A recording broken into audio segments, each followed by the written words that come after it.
So this week, as we've been going through the Gospel of Matthew, we're getting to the end of chapter 9, and we've seen all of these amazing miracles that Jesus has accomplished. And so we get to this point now where he's walking towards a house, and there's these two blind men that start trying to get Jesus' attention, and they say, "Hey, you gotta help us." And they actually follow him into the house that he's going into because they're so adamant about it. And it says that Jesus goes, "Do you have the required faith?" And they're adamant about that they do, and Jesus heals them.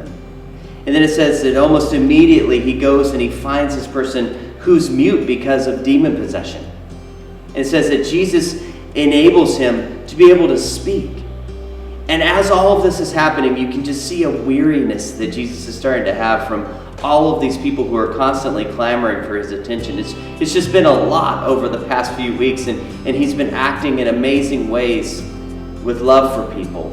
It says that now he stands and he sees these crowds that have come out to him. It says that he's moved with compassion.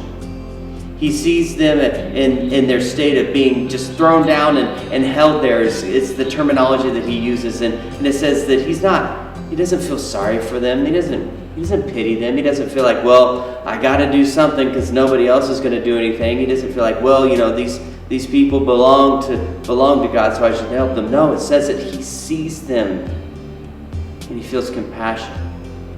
He truly feels love for them and knows that he needs to act because they need his help.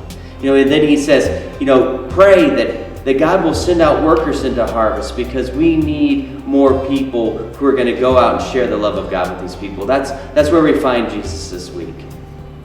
And so we're going to be moving through some questions in your small group time, and we're going to be talking about the loads that we bear. We're going to talk about the compassion that Jesus has, but it's the same compassion that Jesus had. It's the compassion that we're commanded to have as his followers. We place ourselves in that situation. Do we see people that we pass by in our week, whether we're picking up coffee or going into work?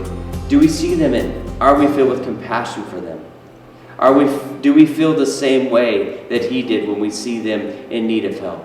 So we're going to be talking about this week, this idea of putting on the same compassion that Jesus has so that we can be moved by our love for others out to work in this harvest as he invites us to do so.